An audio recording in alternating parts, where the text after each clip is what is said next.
Ye Chenxi berdiri di depan Chu Qing, melindunginya dari segerombolan wanita yang berniat membunuh mereka. Dengan suara tegas, Ye Chenxi memperingatkan para penyerang bahwa mereka akan membayar mahal karena berani menyakiti prianya dan berniat membunuhnya.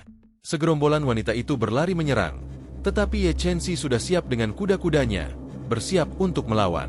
Para penyerang menyerang dengan brutal, tetapi Ye Chenxi dengan lincah menghindari serangan mereka. Ia melompat di atas mereka sambil melancarkan serangan balasan yang mematikan.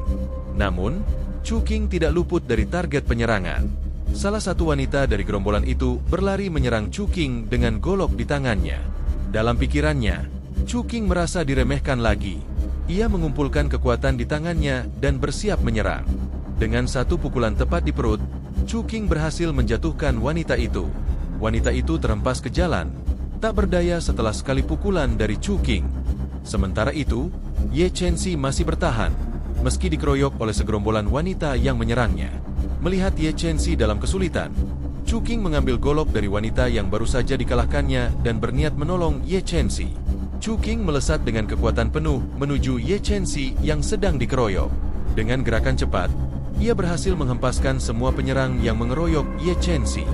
Dua wanita yang tersisa dari gerombolan itu terlihat syok, tidak menyangka bahwa Chu Qing memiliki kekuatan sehebat itu. Ye Chenxi, yang kini bebas dari keroyokan, bersiap melancarkan serangan terakhir kedua wanita yang tersisa. Dengan serangan tepat di perut, Ye Chenxi berhasil menjatuhkan mereka. Akhirnya, seluruh gerombolan yang menyerang Chu Qing dan Ye Chenxi berhasil dikalahkan. Mereka berdua memandang para penyerang yang sekarang tergeletak tak berdaya. Ye Chenxi memuji Chu Qing, tak menyangka bahwa pria yang ia kagumi ternyata sangat hebat. Chu Qing, dengan wajah santai, membuang golok yang dipegangnya. Ia menyebut bahwa ini bukan apa-apa dan meminta Ye Chenxi untuk membereskan sisanya. Ye Chenxi menyanggupi dengan meminta seseorang untuk membersihkan kekacauan di tempat itu. Ia berterima kasih kepada Chu Qing, mengakui bahwa jika bukan karena Chu Qing, mungkin dirinya akan berada dalam masalah besar. Ye Chenxi pun bertanya-tanya apakah Chu Qing benar-benar hanya seorang siswa SMA biasa. Sambil membersihkan seragamnya dari debu akibat serangan, Chu Qing mengingatkan Ye Chenxi bahwa ajakan makan bersama hari ini mungkin tidak jadi. Ia menyarankan untuk menggantinya pada hari berikutnya, karena ayahnya pasti khawatir jika ia pulang terlalu terlambat. Tiba-tiba, ponsel Ye Chenxi berbunyi. Ia memalingkan wajahnya untuk mengangkat panggilan tersebut. Chu Qing terkejut ketika Ye Chenxi tiba-tiba berteriak. Dalam pikirannya, ia kebingungan apa yang sedang terjadi dengan Ye Chenxi. Namun, Chu Qing mencoba menenangkan pikirannya, menganggap bahwa urusan keluarga Ye Chenxi bukanlah sesuatu yang bisa ia campuri sebagai seorang siswa SMA. Setelah panggilan selesai, Ye Chenxi tiba-tiba memegang lengan Chu Qing dengan erat. Ia meminta Chu Qing untuk tidak pergi, menjelaskan bahwa ibunya dalam keadaan terluka parah setelah diserang oleh pembunuh. Ibunya telah diselamatkan dan sekarang berada di rumah keluarga. Chu Qing menoleh, menatap Ye Chenxi dengan serius. Ia menyadari bahwa Ye Chenxi dan ibunya diserang pada waktu yang hampir bersamaan. Ini bukanlah kebetulan. Chu Qing menyimpulkan bahwa dunia bawah kota Jinmen pasti akan mengalami perubahan besar. Ye Chenxi, dengan wajah khawatir, menjelaskan kepada Chu Qing bahwa jika ibunya jatuh, bibinya, Ye Mei, akan mengambil alih sebagai kepala keluarga. Ia yakin dirinya akan ditendang keluar dari keluarga Ye. Ye Chenxi meminta pendapat Chu Qing tentang apa yang harus ia lakukan. Chu Qing menenangkannya dengan memegang pundaknya, memintanya untuk tidak menangis dan tidak khawatir. Ia menjelaskan bahwa ia akan pergi bersama Ye Chenxi dan bahwa keluarga Ye sekarang bergantung padanya. Ye Chenxi harus tegar dan tetap berdiri, meskipun Chu Qing tidak bisa banyak membantunya. Untuk saat ini, Chu Qing hanya bisa menghibur Ye Chenxi. Perasaan Ye Chenxi mulai berubah. Ia merasakan kepercayaan yang luar biasa terhadap Chu Qing, sesuatu yang jarang ia rasakan dari seorang pria. Tanpa berpikir panjang, Ye Chenxi mengulurkan kedua tangannya dan memeluk Chu Qing erat-erat. Chu Qing, yang tidak sempat bereaksi, merasakan kehangatan dan kepercayaan yang dipancarkan oleh Ye Chenxi. Ia membiarkan pelukan itu, memahami betapa beratnya beban yang dipikul oleh Ye Chenxi saat ini. Berpindah ke malam hari, di depan rumah keluarga Ye, Chu Qing dan Ye Chenxi yang sudah berganti pakaian berdiri di depan pintu masuk. Seorang wanita, anak buah Ye Chenxi, menghampiri mereka dengan tergesa-gesa. Ia lega melihat Ye Chenxi akhirnya kembali. Ye Chenxi menanyakan keadaan di rumah, dan anak buahnya menjelaskan bahwa situasi sekarang sulit untuk ditangani. Ye Mei, bibinya, telah mengeluarkan perintah bahwa tidak ada orang yang diizinkan masuk ke dalam rumah kecuali dirinya. Ye Chenxi merasa kesal dengan sikap Ye Mei yang berani bertindak seperti itu. Chu Qing bertanya siapa Ye Mei itu. Ye Chenxi menjelaskan bahwa Ye Mei adalah bibi ketiganya. Ibunya pernah memberitahunya bahwa Ye Mei telah berada di keluarga selama bertahun-tahun dan sering melakukan tindakan kecil yang merugikan, bahkan berkolusi dengan keluarga besar lainnya. Namun, karena tidak ada bukti nyata, ibunya tidak bisa bertindak. Ye Chenxi tidak menyangka bahwa Ye Mei akan bergerak lebih dahulu saat ini. Dengan wajah tegas, Ye Chenxi mengajak Chu Qing untuk masuk ke dalam rumah. Namun, dua wanita penjaga menghadang mereka, terutama Chu Qing. Salah satu penjaga bertanya siapa pria ini dan menghentikannya dari masuk. Ye Chenxi dengan tegas memperingatkan mereka agar tidak berani menghentikan orangnya. Chu Qing, yang tidak ingin memperkeruh situasi, menjelaskan bahwa ia adalah seorang dokter yang datang untuk menyembuhkan Nyonya Ye. Dalam pikirannya, Chu Qing merasa beruntung karena ia pernah mempelajari ilmu kedokteran di dunia peri, yang mungkin berguna sekarang. Wanita penjaga meremehkan Chu Qing, bertanya-tanya bagaimana mungkin seorang pria bisa menjadi dokter.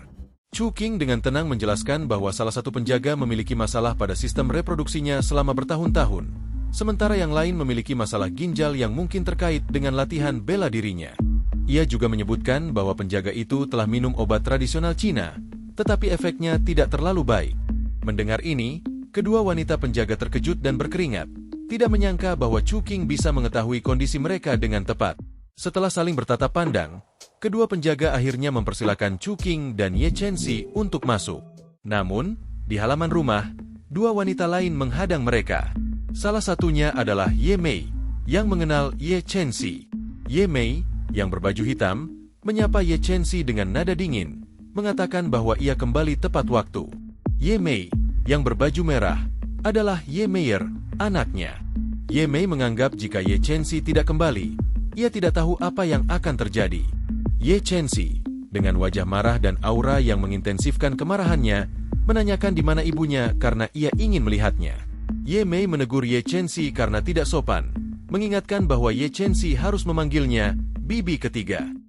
Ye Mei juga menyadari bahwa Ye Chenxi pulang bersama seorang pria aneh. Ia menegaskan bahwa setiap pria dilarang masuk ke keluarga Ye. Ye Chenxi menjelaskan bahwa pria yang ia bawa adalah seorang dokter yang ia panggil untuk membantu ibunya. Ia meminta Ye Mei membiarkan mereka lewat. Namun, Ye Mei meragukan kemampuan Chu Qing sebagai dokter, menganggapnya hanya manusia liar yang dibawa Ye Chenxi setelah beberapa hari keluar. Ye Mei menegaskan bahwa jika pria ini ingin masuk ke keluarga Ye, ia harus membuktikan kemampuannya. Jika tidak, ia tidak boleh masuk. Ye Mei meminta Ye Meier, wanita di sampingnya, untuk menguji seberapa banyak kemampuan pria yang dibawa Ye Chenxi ini. Ye Meier menyanggupi permintaan ibunya, siap menguji Chu Qing. Ye Chenxi dan Chu Qing pun bersiap menghadapi tantangan berikutnya. Chu Qing dan Ye Chenxi menatap Ye Meier, yang bersiap menguji Chu Qing. Ye Mei, dalam pikirannya, berharap bahwa saat Ye Meier menghancurkan pria yang dibawa Ye Chenxi pasti akan ikut bertarung dan melindunginya. Jika Ye Chenxi bertarung, ia akan melanggar aturan keluarga, dan tidak ada yang akan melindunginya, bahkan ibunya sendiri. Ye Meier menatap Chu Qing dengan tatapan menggoda, memanggilnya pria tampan. Ia membuat janji bahwa jika Chu Qing kalah dalam pertarungan, ada satu kondisi yang harus dipenuhi. Chu Qing menatap Ye Meier dengan tenang dan menanyakan kondisi apa yang dimaksud. Ye Meier menjelaskan bahwa jika ia menang, Chu Qing harus tidur dengannya selama 1 malam. Mendengar itu, Ye Chenxi langsung memperingatkan Ye Meier untuk tidak melangkah terlalu jauh. Tiba-tiba, Chu Qing menggenggam lengan Ye Chenxi, menenangkannya. Ia hanya memandang Ye Chenxi dengan tatapan yang meyakinkan, lalu menyanggupi janji Ye Meier. Chu Qing meminta agar pertarungan segera dimulai. Setelah melepas genggamannya, Ye Chenxi memandang Chu Qing dengan khawatir. Namun, serangan tiba-tiba dari Ye Meier sudah datang. Ye Meier menyerang dengan tendangan dari udara, tetapi Chu Qing berhasil menahan serangan itu. Dalam pikirannya, Chu Qing menyadari bahwa Ye Meier sengaja mengalihkan perhatiannya dengan pembicaraan sebelumnya. Tanpa ragu, Chu Qing membalas dengan meninju perut Ye Meier. Ye Meier tidak sempat menahan serangan itu dan terkena telak. Chu Qing terus meninju Ye Meier hingga ia terpental jauh. Ye Mei, yang menyaksikan anaknya terkena serangan telak, terlihat syok. Setelah meninju Ye Meier, Chu Qing dengan percaya diri menanyakan apakah Ye Meier masih ingin tidur dengannya. Ye Mei, yang marah, membopong anaknya yang terluka dan berteriak keras. Ia menyebut Ye Chenxi keterlaluan dan memarahi pria liar yang dibawa Ye Chenxi. Ye Chenxi membalas dengan memperingatkan bahwa jika Ye Mei tidak memprovokasi, temannya tidak akan memukul Ye Meier. Chu Qing dan Ye Chenxi kemudian melangkah masuk ke dalam rumah. Chu Qing meminta Ye Mei untuk membawa putrinya melakukan perawatan, karena ia tidak dapat menjamin apakah ada cedera tersembunyi atau tidak. Ye Mei, yang masih marah, berteriak sambil memeluk putrinya, menyebut Chu Qing sebagai bocah bajingan yang terlalu kejam. Ia berjanji akan membalasnya nanti 2 kali lipat. Namun, Chu Qing dan Ye Chenxi hanya berjalan masuk rumah tanpa menoleh ke belakang. Di dalam rumah, ada seorang wanita yang terlihat seperti sedang menunggu sesuatu. Ye Chenxi memanggil wanita itu, "Bibi kedua," membuat wanita itu menoleh. Wanita itu berlari memeluk Ye Chenxi, bersyukur bahwa Ye Chenxi akhirnya kembali. Ye Chenxi menanyakan di mana ibunya. Bibi kedua menjelaskan bahwa ibunya dalam kondisi stabil, tetapi cederanya terlalu parah. Mereka tidak memiliki cara lain selain menyelamatkan hidup ibu Ye Chenxi untuk sementara waktu. Chu Qing menyela, menganggap bahwa cedera serius seperti itu tidak bisa ditunda. Ia mengajak mereka untuk segera memeriksanya, karena ia mungkin bisa membantu. Ye Chenxi memandang Chu Qing dengan wajah cemas, sementara bibi kedua menanyakan siapa pria ini. Chu Qing meyakinkan Ye Chenxi untuk mempercayakannya. Ye Chenxi menjelaskan kepada bibinya bahwa pria ini adalah temannya. Ia menceritakan bahwa dirinya baru saja diserang, tetapi beruntung temannya ini membantu. Ye Chenxi juga menjelaskan bahwa Chu Qing adalah seorang dokter. Bibi kedua mendengarkan penjelasan itu dengan serius. Berpindah ke dalam kamar, Ye Chenxi berlari memeluk ibunya yang terbaring lemas di ranjang. Ye Chenxi menanyakan apakah ibunya baik-baik saja. Sementara itu, Chu Qing memandang ibu Ye Chenxi dari jauh, disusul oleh bibi kedua yang berada di belakangnya. Ye Chenxi, dengan air mata di matanya, memeluk ibunya erat-erat. Ibu Ye Chenxi bersyukur anaknya ada di sana dan menanyakan siapa yang dibawa Ye Chenxi. Chu Qing menjelaskan bahwa ia adalah dokter yang dipercaya oleh Ye Chenxi untuk menyembuhkan ibunya. Ia memohon agar ibu Ye Chenxi memperlihatkan cederanya. Dalam hati, Chu Qing teringat pada orang tuanya sendiri. Ia berpikir bahwa ia harus pulang hari ini, tetapi bingung bagaimana menghadapi orang tuanya nanti. Karena di dunia yang terbalik ini, seorang pria tidak boleh pulang malam. Ibu Ye Chenxi tersenyum mendengar penjelasan itu, merasa tersentuh bahwa Ye Chenxi repot-repot membawakannya dokter. Namun, ia khawatir Chu Qing tidak bisa mengerti cederanya yang serius. Ibu Ye Chenxi meminta Chao Kun, bibi kedua Ye Chenxi, untuk mengantar tamu mereka ke ruang tamu karena ia masih memiliki urusan yang harus diselesaikan. Chao Kun mempersilakan Chu Qing untuk mengikutinya. Chu Qing memalingkan tubuhnya sambil memandang ibu Ye Chenxi, merasa bahwa situasi ini semakin rumit, tetapi ia bertekad untuk membantu sebisa mungkin. Ye Chenxi meminta ibunya untuk memeriksakan cederanya kepada Chu Qing. Ia meyakinkan ibunya bahwa Chu Qing sangat hebat dan menjelaskan bahwa jika bukan karena Chu Qing hari ini, dirinya khawatir akan terluka parah. Ibu Ye Chenxi, yang mendengar penjelasan itu, memandang Chu Qing dengan penuh perhatian. Ini adalah pertama kalinya ia melihat Ye Chenxi memiliki pendapat yang tinggi tentang seorang pria. Ia pun bertanya-tanya apakah benar-benar ada sesuatu yang istimewa pada pria ini. Tiba-tiba, Chu Qing menebak bahwa ibu Ye Chenxi telah diserang oleh seseorang dan terkena telapak tangan beracun di punggung kirinya. Kekuatan penyerang sangat berbahaya, dan akibatnya, ibu Ye Chenxi harus memobilisasi sebagian besar energi tubuhnya untuk menahan penyebaran energi beracun itu. Hari ini, tubuhnya sangat rapuh karena sebagian besar ki-nya digunakan untuk melawan energi yang tidak diketahui itu. Chu Qing, dengan wajah serius, menanyakan apakah tebakannya benar. Ibu Ye Chenxi syok mendengar tebakan Chu Qing yang begitu akurat.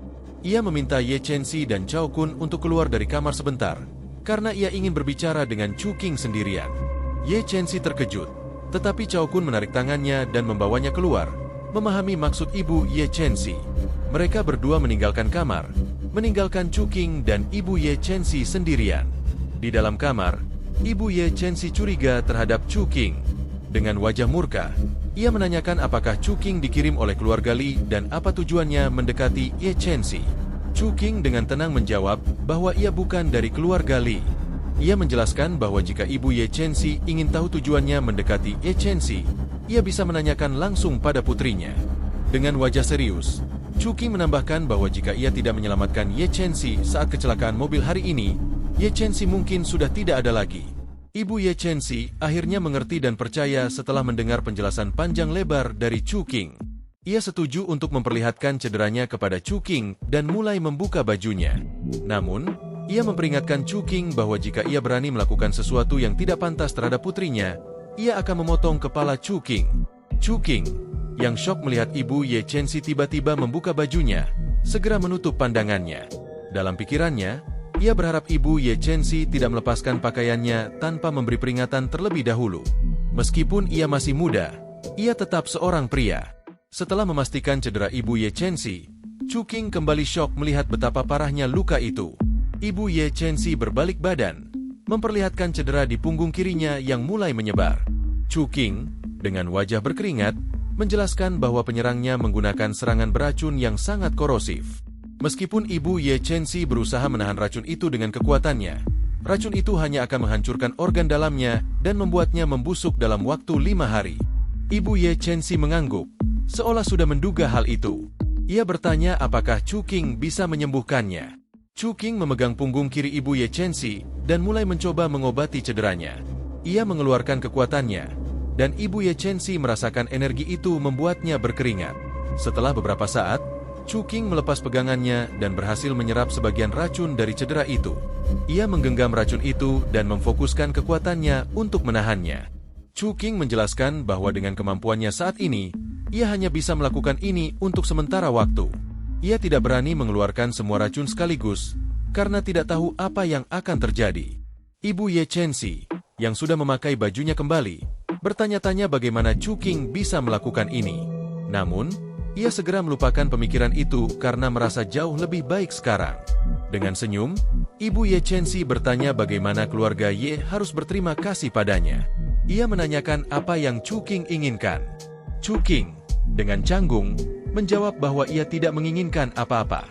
Ia menjelaskan bahwa ia dan Ye Chenxi adalah teman. Jadi ini adalah hal yang seharusnya ia lakukan. Ibu Ye Chenxi tersenyum dan berkata bahwa ia hampir lupa bahwa Chuking dan Ye Chenxi adalah teman. Chuking, yang mendengar itu, merasa situasinya agak canggung. Hari sudah semakin malam. Di depan rumah keluarga Ye Chenxi memuji Chuking karena sangat hebat. Ia tidak menyangka bahwa Chuking benar-benar bisa menyembuhkan luka ibunya. Ye Chenxi meraih pundak Chuking, memeluknya, dan memintanya untuk tidak pergi malam ini.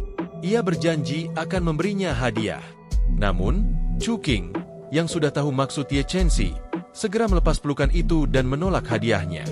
Ia menjelaskan bahwa jika orang tuanya tahu ia menghabiskan malam di rumah gadis lain, mereka akan marah besar. Chuking masuk ke dalam taksi yang akan mengantarnya pulang. Di luar taksi, Ye Chenxi tersenyum sambil melambaikan tangan, memuji Chuking sebagai anak yang baik, tampan, dan imut. Ia memperingatkan Chuking untuk berhati-hati agar tidak tergoda oleh orang lain. Di dalam taksi, Chuking memandang telapak tangannya, di mana terdapat racun yang ia keluarkan dari tubuh ibu Ye Chenxi. Dalam pikirannya, ia menyebut racun ini seperti kutukan. Racun ini tidak bisa dihilangkan dengan latihannya saat ini. Ia teringat bahwa ada elisir di dunia peri yang bisa menghilangkan racun ini. Chuking bertanya-tanya apakah ada penyuling di dunia ini yang bisa membuat elisir seperti di dunia peri. Dengan wajah serius, ia menggenggam racun di telapak tangannya, penasaran dengan kemungkinan itu. Keesokan harinya, Chuking berjalan di lingkungan sekolah SMA-nya yang sedang ramai dengan sorak-sorai. Dua siswa meneriakan semangat untuk Tang Xian, memujinya sebagai sosok yang sangat keren. Chuking, yang mengenali nama Tang Xian, menoleh ke arah suara teriakan itu. Ia melihat seorang wanita berambut ungu yang imut sedang bermain basket. Wanita itu melompat tinggi dan berhasil memasukkan bola basket dengan slam dunk yang memukau. Setelah itu, ia mengelap wajahnya yang berkeringat dengan tangannya. Chuking menyadari bahwa wanita itu benar-benar Tang Xian, cinta pertamanya dan kekasihnya di SMA di kehidupan sebelumnya. Perasaan nostalgia pun menghampirinya. Chuking maju ke depan, mendekati dua siswa yang sedang bersorak. Ia memandang Tang Zian dengan penuh perhatian. Dua siswa itu semakin histeris, meneriakan bahwa jantung mereka seolah akan berhenti karena Tang Zian sangat keren. Mendengar teriakan itu, Chu Qing hanya bisa menyingkir, menutup telinganya sambil teringat bahwa di dunia ini, mereka berdua tidak saling mengenal. Ia tidak ingin membuat situasi menjadi canggung atau memalukan di depan Tang Zian. Namun, tak disangka, Tang Zian memanggil Chu Qing dan memintanya untuk menunggu sebentar. Tang Zian menanyakan apakah mereka pernah bertemu sebelumnya. Chu Qing menjawab dengan santai, menganggap bahwa karena mereka berada di sekolah yang sama, kemungkinan besar mereka pernah bertatap muka. Tang Zian, dengan wajah yang sedikit merona, menjelaskan bahwa maksudnya bukan sekadar bertatap muka. Dalam pikirannya, Chu Qing menyadari bahwa seperti di kehidupan sebelumnya, Tang Zian suka menggali informasi sampai ke hal-hal yang mendalam. Namun, Tang Zian, yang sudah tidak tertarik dengan pertanyaan itu, meminta Chu Qing untuk melupakannya saja. Ia kemudian bertanya apakah Chu Qing ingin bermain basket, dan menawarkan untuk mengajarinya jika ia berminat. Chu Qing memandang Tang Zian dengan serius, lalu mengambil bola basket dari tangannya. Dengan percaya diri, ia menyatakan bahwa ia akan bermain basket. Tang Zian, yang terkesan, menawarkan untuk bertanding dengannya. Ia membuat persyaratan. Jika Chu Qing kalah, ia harus menjadi pacarnya. Chu Qing balik bertanya, "Bagaimana jika kamu yang kalah?" Tang Zian menjawab bahwa jika ia kalah, ia berjanji akan melakukan satu hal apapun yang Chu Qing inginkan. Segerombolan siswi di sekitar lapangan basket melihat pertandingan ini dengan antusias. Mereka berkomentar bahwa, bunga sekolah, Tang Zian terlihat mendominasi terhadap orang keren di sekolah mereka. Beberapa siswi bahkan berharap bisa bermain basket dengan Tang Zian, merasa bahwa itu akan membuat mereka menjadi orang paling beruntung di sekolah. Pertandingan pun dimulai. Tang Zian memulai dengan mendrible bola di tangannya, sementara Chu Qing bersiap merebutnya. Tang Zian, dengan kecepatan dan kelincahannya, berhasil melewati Chu Qing. Chu Qing hanya bisa memandang Tang Zian berlari sambil membawa bola. Tang Zian melempar bola kering, dan dengan mudah mencetak skor. Chu Qing, yang masih terdiam, hanya bisa memandang Tang Zian dengan kagum. Ia menyadari bahwa meskipun ia memiliki kekuatan dan kemampuan yang luar biasa, bermain basket adalah hal yang berbeda. Namun, Chu Qing tidak menyerah. Ia bersiap untuk babak selanjutnya, sambil berpikir bagaimana cara mengimbangi keahlian Tang Zian di lapangan basket. Setelah Tang Zian mencetak skor, para siswa dan siswi yang menonton dari luar lapangan bersorak, memuji Tang Zian sebagai yang terbaik. Mereka beranggapan bahwa bunga sekolah pasti akan menjadikan Chu Qing sebagai pacarnya. Dengan percaya diri, Tang Zian menyatakan bahwa ia tidak akan berbelas kasih dan akan menjadikan Chu Qing pacarnya. Namun, Chu Qing merasa situasi ini semakin menarik dan meminta Tang Zian untuk melanjutkan permainan. Permainan bola basket pun dilanjutkan kembali. Tang Zian, dengan gesit, memegang bola dan mencoba menerobos pertahanan Chu Qing. Namun, kali ini, Chu Qing berhasil menghalangi pergerakannya. Tang Zian, yang tidak bisa melewati Chu Qing, memutuskan untuk melompat tinggi dan mencoba mencetak skor. Saat ia melayang di udara, bersiap memasukkan bola kering, tiba-tiba Chu Qing melompat setinggi Tang Zian dan berhasil menghalau bola yang ada di tangannya. Bola terlempar jauh, dan Tang Zian gagal mencetak skor. Para penonton terkesima melihat aksi Chu Qing. Seorang siswa di sekitar lapangan tidak menyangka bahwa seorang pria bisa melompat setinggi itu. Dua siswi yang menonton pertandingan itu pun terpesona dengan Chu Qing, bunga sekolah yang tampan. Mereka bahkan berniat menulis surat cinta untuknya hari ini. Chu Qing, yang sekarang memegang bola, memperingatkan Tang Zian bahwa sekarang gilirannya. Tang Zian memandang Chu Qing dengan serius, siap menghadapi serangan balik. Chu Qing berlari membawa bola, tetapi Tang Zian berusaha menahan pergerakannya.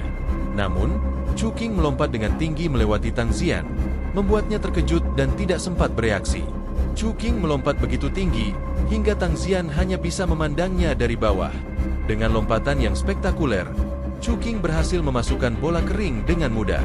Ia bahkan sempat bergelantungan di ring sebelum mendarat. Bola pun masuk, dan Chu Qing berhasil mencetak skor. Tang Zian, yang diam membeku, akhirnya mengakui kekalahannya. Ia menyerah dan bertanya apa yang Chu Qing inginkan darinya. Chu Qing menatap Tang Zian dengan senyum kecil. Ia mencubit pipi Tang Zian dan menawarkan, "Bagaimana kalau aku yang mengejarmu?" Para siswa dan siswi yang menonton merasa berbunga-bunga, bertanya-tanya mengapa bunga sekolah begitu mendominasi dan keren. Tang Zian, yang mendengar keinginan Chu Qing, tersenyum tersipu. Dengan wajah memerah, ia memalingkan tubuhnya dan memandang Chu Qing. Ia berkata, "Jika kamu ingin mengejarku, kamu masih butuh lebih banyak kekuatan." Tang Zian kemudian berjalan meninggalkan Chu Qing dengan senyum kecil, meninggalkan Chu Qing yang terkejut dengan apa yang baru saja ia dengar. Chu Qing tidak menyangka sejak kapan gadis ini menjadi begitu membanggakan diri. Berpindah ke malam hari, di kamar ibu Ye Chenxi, Chu Qing melanjutkan pengobatan untuk menyembuhkan luka-lukanya. Ia memanggil ibu Ye Chenxi dengan sebutan Bibi Ye, dan dalam pikirannya, ia menyadari bahwa tanpa diduga, saat membantu menyembuhkan luka Bibi Ye, ia juga membuat terobosan dalam aura murni dan tubuh spiritualnya sebanyak 30%. Hari sudah malam, dan di depan rumah keluarga Ye Chenxi menggoda Chu Qing. Ia berterima kasih karena Chu Qing telah menyelamatkannya dan ibunya, lalu memintanya untuk menyebutkan hadiah yang diinginkannya. Chu Qing berpikir sejenak tentang hadiah yang ia inginkan. Dalam pikirannya, imajinasinya menjadi liar.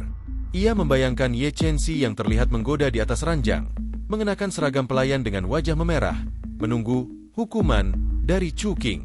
Imajinasi itu begitu jelas hingga air liur Chu Qing hampir menetes.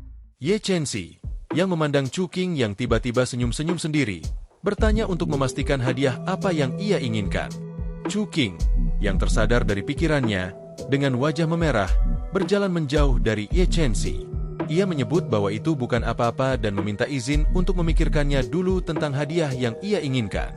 Ye Chenxi hanya tersenyum, membiarkan Chu Qing pergi sambil menunggu jawabannya. Hari semakin larut malam, dan Chu Qing berjalan pulang sambil memikirkan kemajuan yang ia buat dalam perawatan untuk Bibi Ye Qingmei. Ia menyadari bahwa setelah perawatan berikutnya, tubuh rohaninya akan benar-benar terbuka. Di dunia ini, kemajuannya terasa sangat cepat. Namun, tanpa disadari, sebuah mobil ungu melintas di sebelahnya dengan kecepatan tinggi. Mobil ungu itu tiba-tiba berhenti di depan Chu Qing, membuatnya terkejut dan terdiam. Pintu mobil terbuka, dan seorang pria dengan beberapa anak buahnya yang terlihat mencurigakan melangkah keluar. Mereka menatap Chu Qing dengan serius. Salah satu pria itu bertanya apakah ia adalah Chu Qing, dan menyebutkan bahwa ia mendengar Chu Qing mengejar Tang Zian. Pria itu, yang memperkenalkan dirinya sebagai Li Youwei, meludah dan menantang Chu Qing untuk memandangnya. Ia bertanya apakah Chu Qing pernah mendengar tentang Li Youwei. Chu Qing memandangnya dengan wajah datar. Dalam pikirannya menganggap pria ini sebagai seorang idiot. Li Youwei, yang kesal karena Chu Qing tidak menggubrisnya, berteriak apakah Chu Qing tuli. Tanpa peringatan, Chu Qing tiba-tiba menggenggam tangan Li Youwei dan memelintirnya ke belakang, membuat Li Youwei berteriak kesakitan. Dalam keadaan terjepit, Li Youwei memerintahkan anak buahnya untuk menyerang Chu Qing. Namun, anak buahnya hanya berdiri memandang, tidak berani bergerak. Chu Qing, sambil tetap memegang kepala Li Youwei, menggunakan tendangannya untuk melumpuhkan anak buah Li Youwei yang mencoba menyerang. Dengan gerakan cepat, anak buah Li Youwei terpental tak berdaya. Chu Qing kemudian menghantamkan kepala Li Youwei ke tanah, memperingatkannya bahwa lain kali jika ingin menyerangnya, ia harus membawa lebih banyak orang. Li Youwei, yang tergeletak tak berdaya, berteriak memperingatkan bahwa keluarganya, keluarga Li, tidak akan membiarkan Chu Qing pergi. Ia mempertegas bahwa Chu Qing tidak bisa berharap untuk bersama Tang Zian, karena Tang Zian akan menikahinya dengan patuh. Pernikahan itu sudah diatur oleh keluarga Li dan keluarga Tang Zian. Mendengar omongan Li Youwei yang berisik dan menyebalkan, Chu Qing semakin kesal. Ia memukul wajah Li Youwei, membuatnya semakin tak berdaya. Setelah itu, Chu Qing membersihkan tangannya, menganggap pertikaian ini sudah selesai. Ia berjalan meninggalkan Li Youwei dan anak buahnya yang tergeletak tak berdaya. Dalam perjalanan pulang, Chu Qing memikirkan situasi Tang Zian dan keluarganya. Ia bertanya-tanya apakah Tang Zian atau keluarganya sedang dalam kesulitan. Bagaimana mungkin mereka bisa mengatur pernikahan dengan keluarga Li? Chu Qing juga teringat bahwa Li Youwei mungkin adalah anggota keluarga Li yang Bibi Ye Qingmei bicarakan sebelumnya. Ia kebingungan bagaimana cara menyelidiki dan mendapatkan informasi lebih lanjut tentang hal ini. Sambil berjalan, Chu Qing menatap ponselnya. Ia teringat pada Ye Chenxi dan berpikir bahwa mungkin Ye Chenxi bisa membantunya. Chu Qing mengirim pesan kepada Ye Chenxi, menanyakan apakah ia tahu seseorang yang ahli dalam mencari informasi. Tak disangka, Ye Chenxi langsung membalas dengan mengirimkan kontak Chen Huahua, sambil mentransfer 100.000 yuan ke rekening Chu Qing. Chu Qing kebingungan mengapa Ye Chenxi mentransfer uang sebanyak itu. Namun, dengan wajah datar, ia menyadari bahwa Ye Chenxi berpikir dengan serius dan bijak. Sebagai seorang siswa miskin, Chu Qing memang membutuhkan banyak uang untuk menyelidiki dan membeli informasi.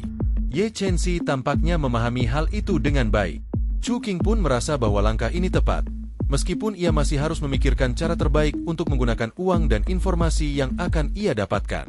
Di malam hari, Chu Qing berada di sebuah bar yang terletak di dalam gedung. Ia duduk di bar sambil menunggu seseorang yang ia janjikan untuk bertemu. Chu Qing meminum jus sambil memikirkan panggilan telepon yang ia lakukan sebelumnya. Orang yang ia hubungi, yang menjual informasi, tidak banyak bertanya dan terdengar seperti seorang wanita.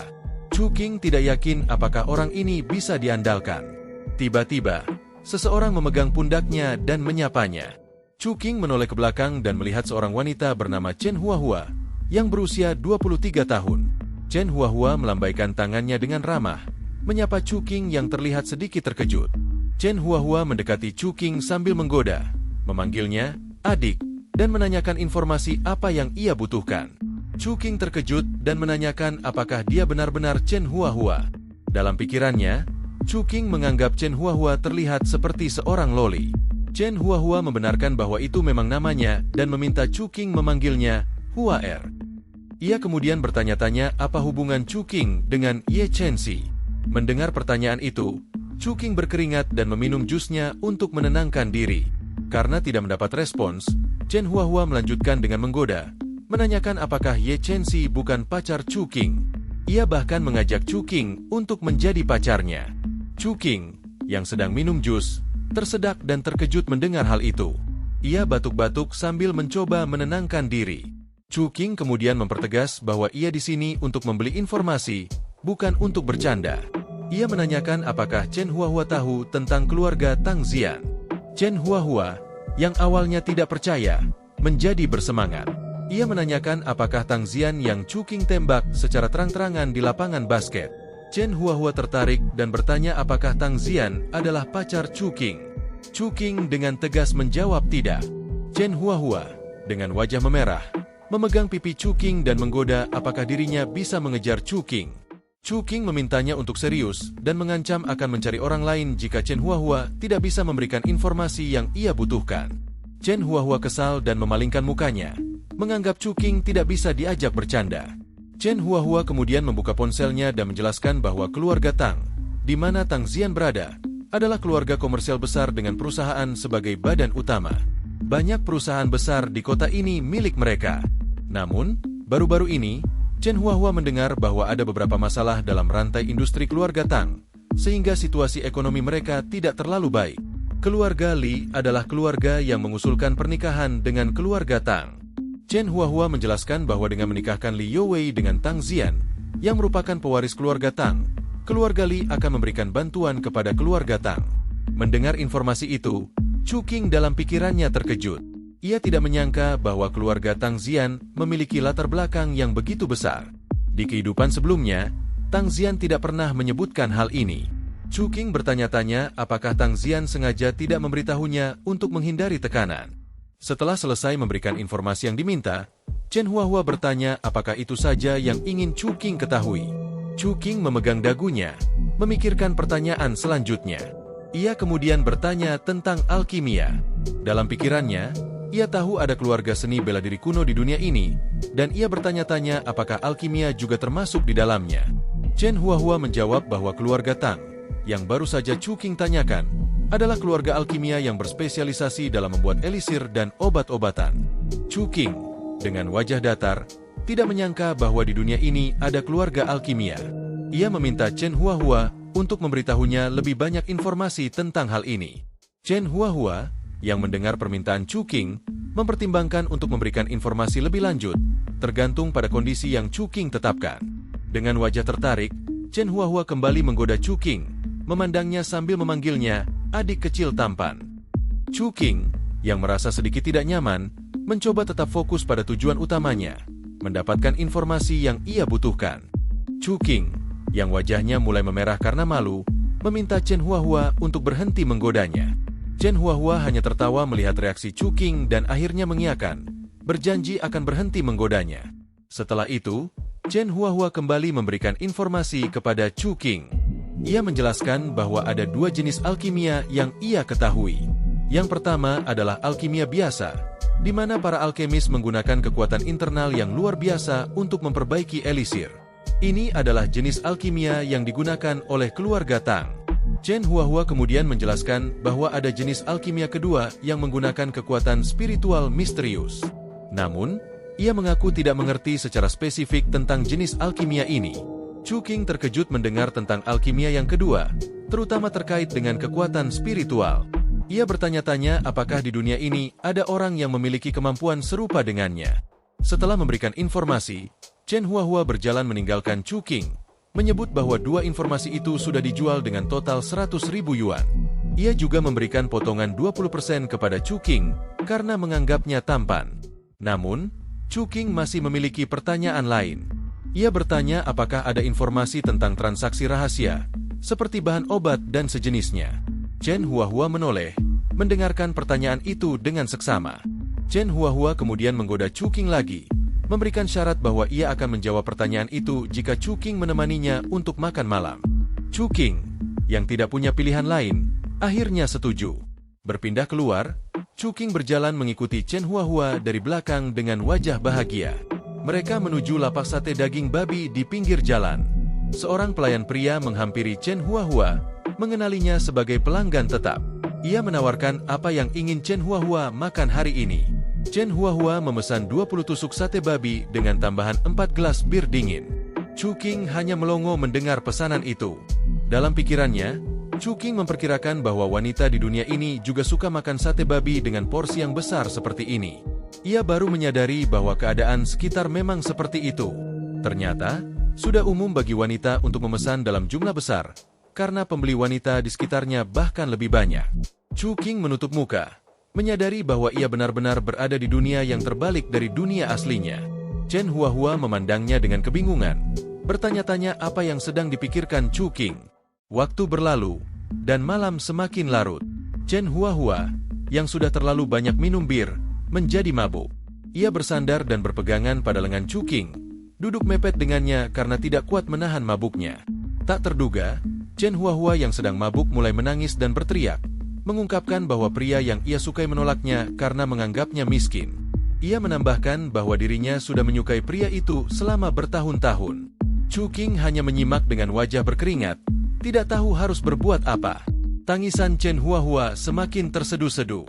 Ia mengeluh bahwa dirinya memiliki dada rata, rumahnya kecil, dan selalu bermain game. Ia meminta pendapat Chu Qing, apakah dirinya tidak pantas untuk diterima oleh seseorang.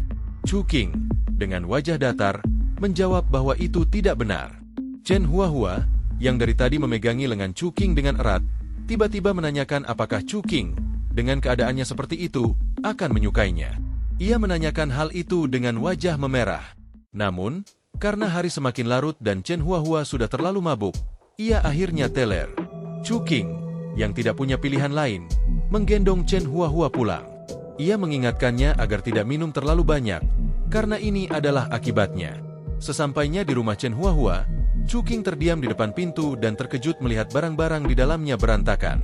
Dalam pikirannya, ia menganggap bahwa gadis loli ini tidak bisa mengurus rumahnya sendiri. Ia membenarkan bahwa Chen Huahua memang adalah tipe gadis rumahan.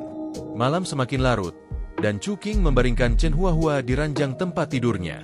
Namun, tak disangka, tangan Chen Huahua meraih pundak Chu Qing. Chu Qing hanya terdiam, tidak menyangka hal ini akan terjadi. Tiba-tiba, Chen Huahua menaiki tubuh Chu Qing dan menatapnya dengan tatapan mesra, meski dalam keadaan mabuk. Chu Qing hanya bisa memandang situasi ini, tidak tahu harus berbuat apa. Chen Huahua, yang berada di atas tubuh Chu Qing, memintanya untuk tidak pergi. Ia meminta Chu Qing tetap bersamanya.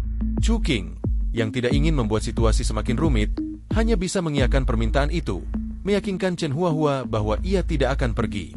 Mendengar jawaban itu, Chen Huahua merasa tenang dan mulai mengantuk. Matanya perlahan menutup, dan akhirnya ia tertidur di atas tubuh Chu Qing yang terbaring. Chu Qing hanya bisa menatapnya, tidak tahu harus berbuat apa. Setelah memastikan Chen Huahua sudah tertidur lelap, Chu Qing dengan hati-hati membaringkannya di ranjang. Ia kemudian mencoba membuka ponsel Chen Huahua untuk mencari informasi lebih lanjut. Di dalam ponsel itu, Chu Qing menemukan informasi yang mencengangkan. Keluarga Tang dikenal karena menguasai sejumlah teknik untuk menyempurnakan alkimia. Namun, sekarang, Dan Fang, yaitu obat tradisional mereka, telah bocor dan status keluarga Tang berada dalam bahaya. Chu Qing juga menemukan dokumen transaksi rahasia di dalam ponsel Chen Huahua. Ia mencoba membukanya dan menemukan informasi bahwa rumah lelang Shizhen adalah rumah lelang terbesar di Jinmen. Dengan mengandalkan dukungan dari keluarga seni bela diri kuno yang besar, sejumlah elisir mengalir melalui tangan mereka. Chu Qing, dengan wajah serius, menyadari bahwa mustahil untuk bertahan hidup di dunia manapun tanpa uang. Untungnya, ia tahu bahwa ada sesuatu yang benar-benar tak ternilai di dunia ini. Beberapa hari kemudian, di atas rooftop rumahnya dengan cuaca yang cerah, Chu Qing duduk dan memulai kultivasinya dengan serius. Dalam pikirannya, ia menyebut bahwa dalam dunia kultivasi makhluk abadi, ada sesuatu yang disebut batu roh. Batu ini dapat membantu para kultivator mempercepat kultivasinya dan membantu mereka berlatih seni bela diri kuno. Chu Qing menjelaskan bahwa batu roh dapat diperoleh dengan menambang pembuluh darahnya atau dikumpulkan melalui kultivasi keabadian dengan menyerap aura langit dan bumi. Ia berniat melelang batu ini karena di dunia ini, batu roh tidak ada. Chu Qing, yang telah mendapatkan batu itu di tangannya, dalam pikirannya menganggap bahwa pada saat itu, uang akan mengalir seperti air. Ia merasa yakin bahwa ini adalah langkah yang tepat untuk memperkuat posisinya di dunia ini. Berpindah ke sore harinya, di rumah keluarga Ye, Chu Qing seperti biasa menyembuhkan Bibi Ye Qingmei. Kini, Bibi Ye Qingmei telah bisa mengeluarkan kekuatannya kembali. Ia merasakan bahwa akhirnya kekuatannya telah pulih dan menganggap hal ini sebagai kabar baik. Dengan wajah bahagia, Bibi Ye Qingmei diselimuti oleh kekuatannya yang telah kembali. Ia bersiap untuk membalaskan dendamnya pada seseorang yang ia sebut wanita tua. Bibi Ye Qingmei, dengan wajah bahagia, berterima kasih kepada Chu Qing. Ia menyampaikan bahwa jika Chu Qing memiliki masalah sulit di masa depan, ia bisa datang padanya. Keluarga Ye akan membantunya. Chu Qing menatap Bibi Ye Qingmei dengan puas setelah perjuangan panjang mengobatinya. Ia merasa lega bahwa tugasnya telah selesai. Saat Chu Qing berjalan pulang dari rumah keluarga Ye, dalam pikirannya terpikirkan bahwa detoksifikasi racun dalam tubuh Ye Qingmei sekarang sudah selesai. Tubuh rohaninya telah terbuka beberapa persen, dan tugasnya sekarang adalah dengan cepat mengolah tubuh rohaninya lebih lanjut. Tiba-tiba, seseorang memanggilnya, memintanya untuk menunggu. Chu Qing terkejut dan menoleh ke arah suara itu. Tak disangka, yang memanggilnya adalah Ye Chenxi.